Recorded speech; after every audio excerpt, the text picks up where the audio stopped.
يا مساء الجمال. في الدنيا اللي عايشين فيها كائنات مرعبة مستخبية لسه العلم معرفش يوصل لها ومش بتتشاف بالعين. مين عارف، ممكن تلاقي نفسك قدام حاجة من دول في أي لحظة. حياتك الطبيعية ممكن تتقلب لكابوس. استعدوا عشان ندخل عالم الخوف فيه هو اللي بيتحكم، والمجهول مستنيك في كل زاوية. وقبل ما نبدأ ما تنساش تدعمنا باللايك، ولو أول مرة تشوف قناتي اشترك عشان يوصلك كل جديد. حكايتنا بدأت مع البنت دي اللي خرجت من بيتها ميتة من الرعب وبتجري في كل حتة أكن في حد عايز يموتها وهي بتحاول تهرب منه. وبعدين أخدت عربيتها وراحت على شاطئ معزول وكلمت باباها واعتذرت له على أي حاجة زعلته فيها زمان وطلبت منه يسامحها. وتاني يوم بنشوفها مقتولة بطريقة بشعة على نفس الشاطئ. بعد كده بنتعرف على البنت المراهقة دي واسمها جي، وهي بتستمتع بالسباحة في البول اللي في بيتهم. ساعتها أختها كيلي ندهت عليها وعزمتها يتفرجوا على فيلم هي واصحابها بول ويارا اللي دايما بيقعدوا يتسلوا عندهم في البيت، لأن مامة جي معظم الوقت مشغولة في شغلها. فجي اعتذرت لهم عشان عندها ميعاد مع حبيبها الجديد بالليل، وراحت تجهز نفسها وتحط ميك اب عشان تستعد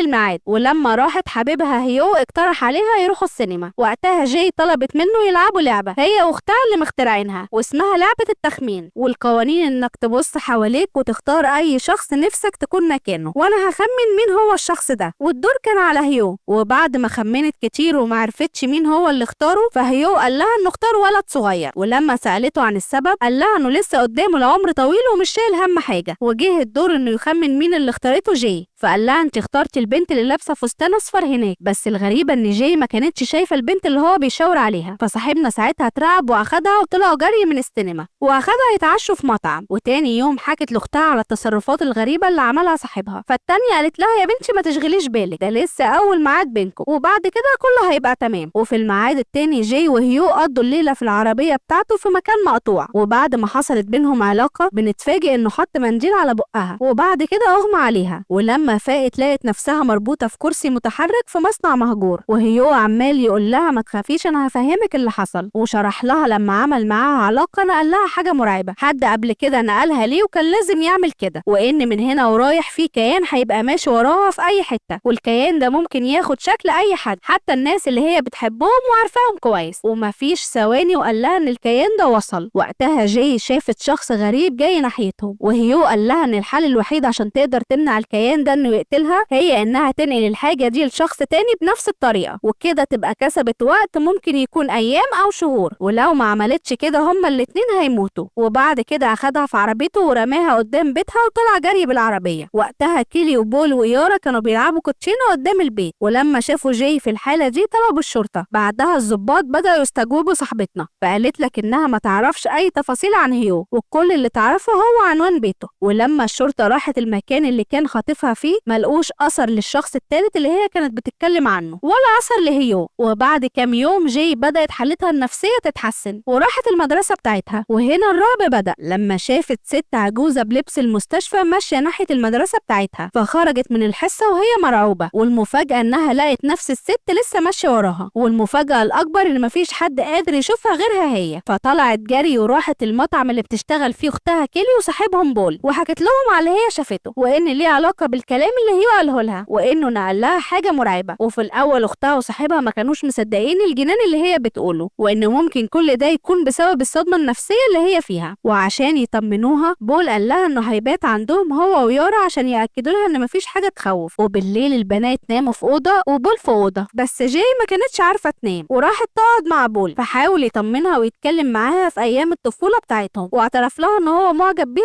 من فتره. وفجاه سمعوا صوت ازاز بيتكسر، فبول راح يشوف ايه اللي بيحصل وقال لك ان في شباك مكسور في المطبخ بس مفيش حد حوالين البيت، وراح يصحي باقي البنات وهي راحت المطبخ عشان تشوف اللي حصل. ساعتها بتتفاجئ بست شكلها غريب ماشيه ناحيتها بطريقه مرعبه، فقعدت تصرخ وطلعت تجري على اوضتها وقفلت الباب على نفسها. وبعدها كيلي وبول طلبوا منها تفتح الباب وطمنوها ان مفيش حاجه تخوف، فدخلتهم وحكت لهم على الست اللي شافتها في المطبخ وطلبت منهم ما يفتحوش الباب لاي حد لانها مرعوبه. ومفيش ثواني وصاحبتهم يارا خبطت على الباب، ولما فتحوا لها جي بتشوف وراها كائن طويل ومرعب ومحدش غيرها شايفه، فنطت من شباك اوضتها وهي مرعوبه واخدت العجله وفضلت تجري بيها في نص الليل لحد ما وصلت للحديقه وقعدت على المرجحه. وفي عز الضلمه قعدت تبص يمين وشمال وتستنى الكيان ده يظهر لها في اي حته. في الوقت ده اصحابها اللي قلقانين عليها وصلوا الحديقه، وجي فضلت تعيط تعيط وتطلب منهم يصدقوها. ساعتها بيظهر شخص تاني بس المرة دي كلهم كانوا شايفينه، وطلع الولد ده جارهم واسمه جريج، وكان بيطمن عليها بعد ما شافها بتجري في الشارع وهي مرعوبة. ولما سمع الحكاية قال لهم احنا لازم نبلغ البوليس، بس جاي كانت شايفة انهم يروحوا بيت هيو اللي هو اصل المشكلة. فجريج اخدهم في عربيته وراحوا على هناك، ولما وصلوا اكتشفوا ان البيت مهجور بقاله فترة ومحدش ساكن فيه، والحاجة الوحيدة اللي لقوها هي صورة هيو باليونيفورم بتاع المدرسة بتاعته. فراحوا على المدرسة دي بالصورة وعرفوا اسمه الحقيقي وعنوانه. ولما راحوا له البيت هيو بدأ يفهمهم الحكاية، وقال لك ان الكيان المرعب ده بيتنقل للاشخاص عن طريق العلاقات الحميمة، وانه اتنقل ليه من واحدة كان عارفها قبل كده، والحل الوحيد عشان تخلص منه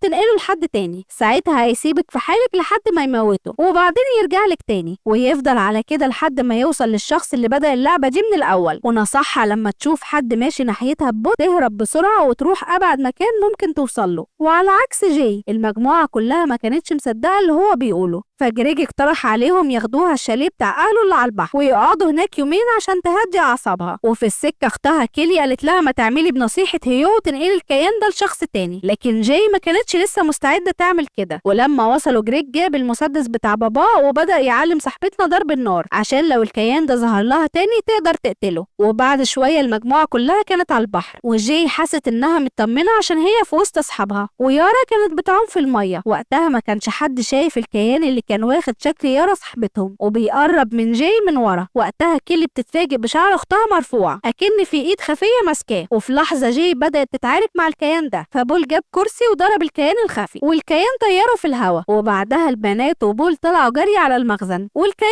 وراهم، فجاي طلعت المسدس وحاولت تضربه لكن طلع ما بيموتش وكمل هجوم عليها وعمل فتحه في الباب بتاع المخزن. بعدها جريج وصل على صوت ضرب النار وقال لهم ان مفيش حد واقف بره، افتحوا الباب، لكن هم رفضوا لانهم اتاكدوا ان في حاجه خفيه هاجمت جاي. ومفيش ثواني والكيان اتحول لولد صغير بيحاول يدخل من الفتحه اللي في الباب، فجاي هربت من المخزن واخدت عربيه جريج وطلعت تجري، والكيان وراها ورجع تاني لشكل يارا صاحبتهم. ويا دوبك البنت طلعت بالعربيه وهي مرعوبه، عملت حادثه على الطريق واغمى عليها وصحيت تاني يوم في المستشفى وايدها مكسوره واصحابها كلها حواليها، لكن هي كانت مرعوبه وبتبص لباب اوضتها وبتسمع اي خطوه رجل ماشيه ومستنيه الكيان ده يوصل لها في اي وقت. وفي اللحظه دي اقتنعت بكلام اختها وقررت تنقل الكيان لحد تاني، وتعيس الحظ كان جريج. وتاني يوم بول فهم اللي حصل بين جاي وجريج والغيره كانت هتموته، بس الغريبه ان لما جريج راح يزور صاحبتنا بعد 3 ايام قال لها انه ما شافش حاجه من اللي هي كانت بتحكي عنها. وبعد كام يوم صاحبتنا رجعت لحياتها الطبيعيه، وجريج اكد لاصحابه انه ما شافش حاجه لحد دلوقتي وان اللي جاي كانت بتشوفه دي عباره عن تهيؤات. لكن بول رد وقال له امال اللي ضربني بالكرسي ده وزقني في الهواء يبقى ايه؟ وفي نفس اليوم بالليل جاي كانت بتراقب بيت جريج واتفاجئت بالكيان ده داخل بيته، فطلعت تجري على البيت عشان تحاول تحذره، لكنها اتفاجئت بالكيان ده واخد شكل مامة جريج وواقف على باب اوضته، واول ما فتح هجمت عليه وموتته. فجاي اخدت العربيه وهربت من البيت لان الدور كده عليها فلازم تبعد في اسرع وقت. وتاني يوم بول عرض عليها انها تنقل الكيان ليه، لكن هي ما كانتش عايزاه يموت هو كمان، فاقترح عليها خطه وهي انهم يروحوا حمام السباحه اللي في وسط المدينه ويعملوا مصيده للكيان في الميه ويكهربوه بالاجهزه الكهربائيه اللي عندهم في البيت. وبدأ تنفيذ الخطه ووصلوا كل الاجهزه في الكهرباء، وجاي نزلت الميه عشان تبقى الطعم. وبعد شويه شافت الكيان داخل من الباب والمره دي واخد شكل باباها الميت، وبدل ما ينزل الميه بدأ يرمي على جاي الاجهزه اللي مش متوصله بالكهرباء عشان يحاول يغرقها. ساعتها بول مسك المسدس وحاول يضرب في الاتجاه اللي جاي بتشاور عليه، بس الطلقه جت في رجل يارا صاحبتهم بالغلط، فكيلي فكرت بسرعه انها ترمي ملايه على الكيان عشان يقدروا يحددوا مكانه. وبول ضربه بالنار ووقعه في حمام السباحه، وجاي بدأت تسبح عشان تطلع، لكن الكيان مسكها من رجليها وبدأ يسحبها لتحت لحد ما بول ضربه تاني بالنار وقدرت جاي تطلع بالعافيه. وكلهم شافوا اثار الدم في حمام السباحه، والمفروض ان كده الرعب انتهى وجاي بدأت تحب بول زي ما هو كان بيحبها. لكن اللي حصل في النهايه ان الاتنين كانوا ماشيين في الشارع ماسكين ايدين بعض والكيان